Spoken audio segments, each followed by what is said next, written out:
Hello, welcome to Soulprint Intuitive Tarot. Thank you very, very much for being here. My name is Cindy. And my new subscribers, welcome. I hope you enjoy the Soulprint community. And of course, to my established subscribers, I adore you. All righty. I want to take a look at some interesting things this week. Today, I want to take a look and see if the comments made by the woman who was sort of an assistant to Melania Trump and spent, time around the Donald, um, said that, she was at the convention.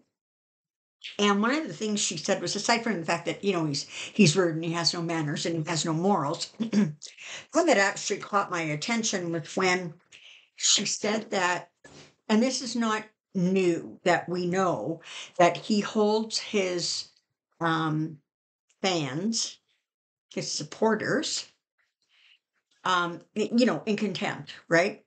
Um, what was it? A little while ago, he said, I don't care if you all faint in the sun, just make sure you vote for me or something like that. Anyways, one of the things she said was that he referred to them as basement dwellers. So I thought I would take a look and see if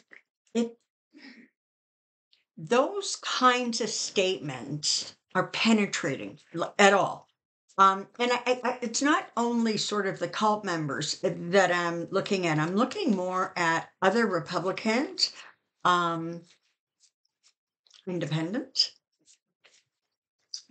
You know, how do those comments sort of go over with them?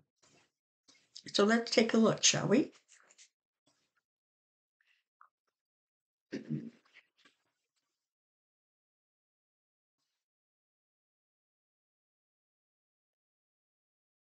Okay, let's go.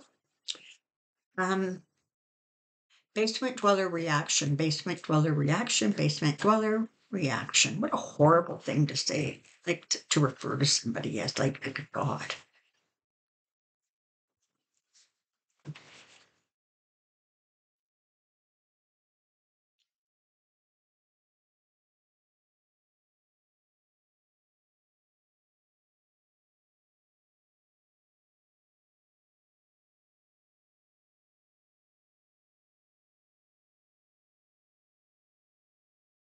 Very interesting. So starting off with the Nine of Cups. Now, typically this is sort of a wish card, right? And in many ways, it's an accurate reflection, right? Because it is his wish. It is the things he wants, the things he's trying to accomplish. And we often think that for him it's about money, and it is. But the other thing that it's about is for that the feeding of the ego, right? The emotional satisfaction of having this adulation, all right?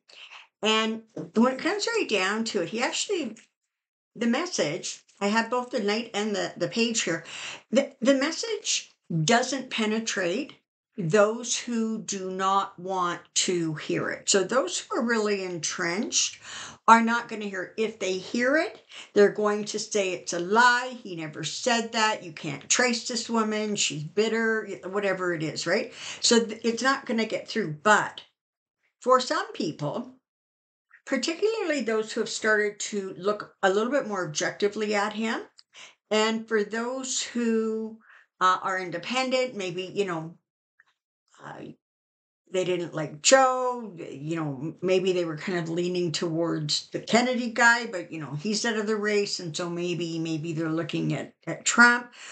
Those people are not going to react well. They, for by and large, are really actually going to see the grifting aspects of what goes on. Particularly, once you get on one of his like mailing lists, they are just bombarding you with messages of donations and donations and donations. So people are starting to question what exactly it is um, that is going on with him. Actually, it's almost more aside from the incredibly rude and insulting remarks, but this continual push for money is really starting to actually cause some people to reflect and see if they can figure out what's going on with him. He also is continuing to appear a little bit unstable. And so more and more, he's looking like, the emperor who has no clothes, right? I mean, and this is one of the things that I think we all need to sort of remember and not lose track of.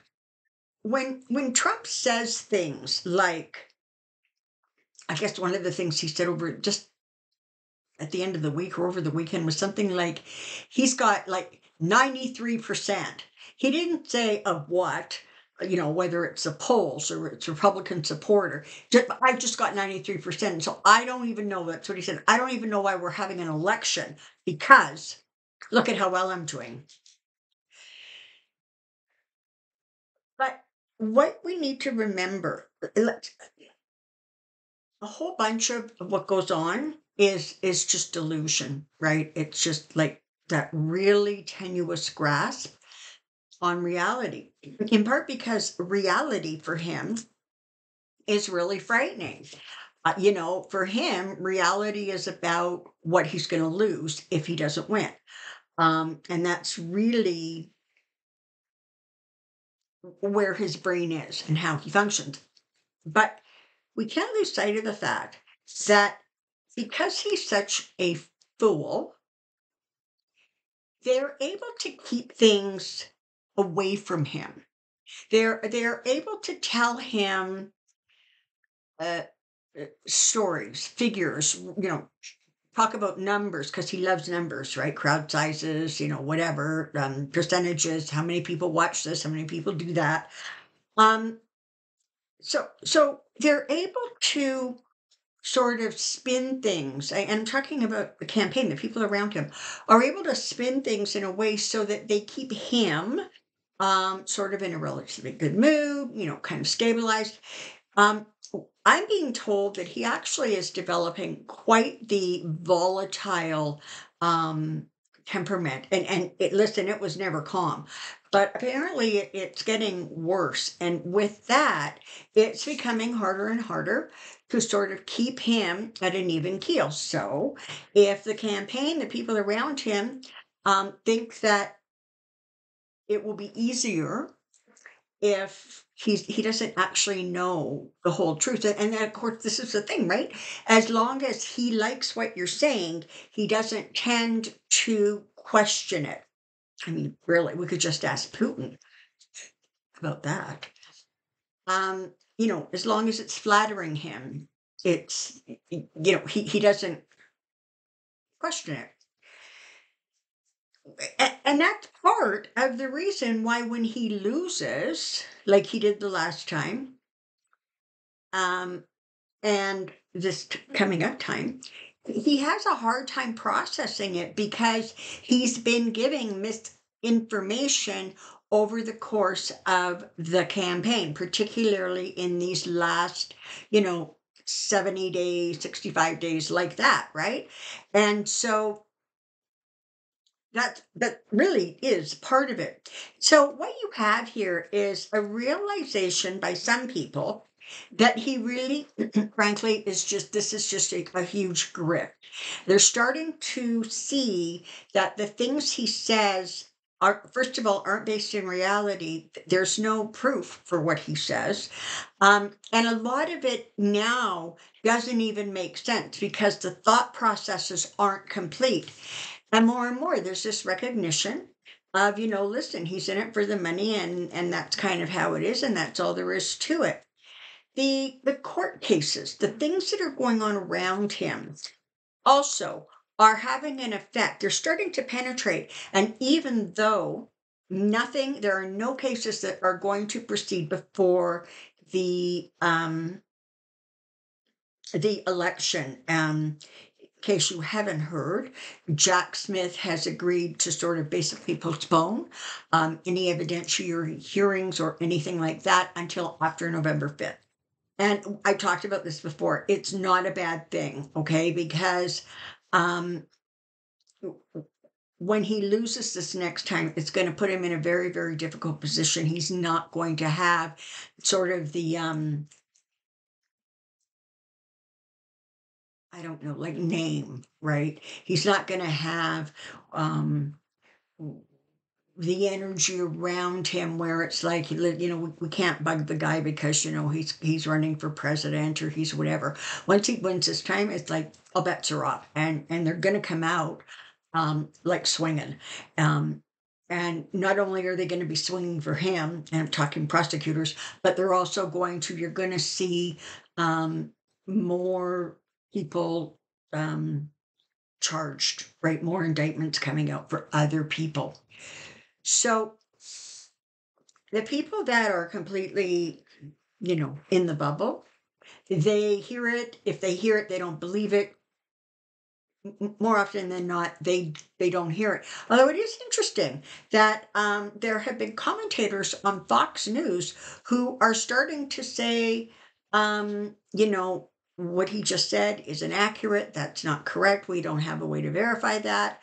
And apparently, some of the commentators were even talking about how incredibly successful the DNC was, and how, I guess, well spoken. Kamala is, and what went on over those 4 days, and so that must be setting him into a bit of a frenzy too. So he has people who are around him, very tightly around him, and they are continuing to tell him basically what he needs to hear. It doesn't. It's not all acting as sort of a balm. All right. He continues to be up around the clock, making media posts like 2, 3, 4, 5 o'clock in the morning, just like a series of rambling, insane statements. He's at a point where right now it is an adrenaline push. All right. He is just running on fear and adrenaline. And so he is becoming more and more uncontrollable. And he will be saying things over the next couple of months that are going to cause people who were still on the fence about him to really fall off on the side opposite him, because he's going to become more erratic. He's going to become more volatile, and he's just not going to make a whole heck of a lot of sense. Um, I still think that there's going to be a couple of sort of instances where the mask drops. I still see something happening on stage at one of his rallies where he says something or does something that is so outrageous, um, that it just creates almost like a firestorm within the media. I don't know. Maybe he's going to bring Hannibal Lecter out on the stage. Who knows? So there's that, and then there's also something that I can see going on behind the scenes that is also, really create sort of a lot of anxiety with the people around him. I'm just going to ask: Is are his children, any of them? Um, are they concerned? Are they thinking about an intervention? Are they acknowledging kind of where he is mentally, and to a large degree physically? And basically, what I'm getting is no, right? The two sons, Eric and Don Jr., are too entrenched. And even it's not so much that they don't see it, but it's that um they don't believe that there's a way that they can respond that isn't going to get them basically, bumped out of the will or cut off, and so they will not. And they are really, really complicit in just sort of letting these ridiculous lies and crazy stories and fantasies just continue to roll out. Um, I'm being told that Ivanka is concerned, but she is like honestly just choosing to keep herself removed. She feels like her reputation um, has been damaged enough, her and Jared's even. And so she's not too anxious to get mixed up in sort of attaching herself to him. And Melania, they're saying Melania's just sort of waiting for him to implode, right? I mean, that's where she's at. Um, so I guess the basement dwellers will not realize, by and large, that that's what he thinks of them, and they will continue to donate and they will continue to support him, and it won't stop. Okay. Now, having said that, when he just, they're telling me, so I'm going to tell you, when he loses, there is not going to be a civil war. These people are not going to go charging into the streets with pitchforks. All right. Um, by and large, there may be a few skirmishes here and there, but nothing of any merit or significance, because in some ways his not winning in many ways is almost going to deflate them. And you already have Project 2025 receding really fast, really, really fast, because they recognize that they have made a tactical error. And that is not going to help them at all. What they thought, for ridiculous reasons, was going to be a boon for them, that it was going to draw more people, of course, has repelled people. And so, um, overall, one of the things that the DNC did was it really brought home the idea that this wasn't really an election about party versus party as much as it was about, tyranny versus democracy. And that message came through loud and clear, even to people who weren't all that anxious to hear the message. Okay, so we can all take a moment and feel a little bit sorry for people who don't want to see the truth and recognize that at some point, um, it's going to be really hard for them, right? It's going to be very difficult for them to pull themselves out of sort of the cult behavior, the cult ideas that they have embraced for so long. You know, everybody wants to belong somewhere. And for them, this was this huge family that they felt that they belonged to. And it's going to be hard for them. And so they will need to be dealt with compassion. And between now and the election, perhaps there are those who are going to sort of start seeing the light. And if you have any of those in your circle or in your family, saying, I told you so, or how could you be so foolish is not the appropriate response. All right. Um, Sometimes you just need to listen. Sometimes you just need to ask a couple of questions to get them to try to figure out the answer and realize that the answer doesn't make any sense. Okay, so that's what I know for right now. Thank you, thank you, thank you for the support of this channel.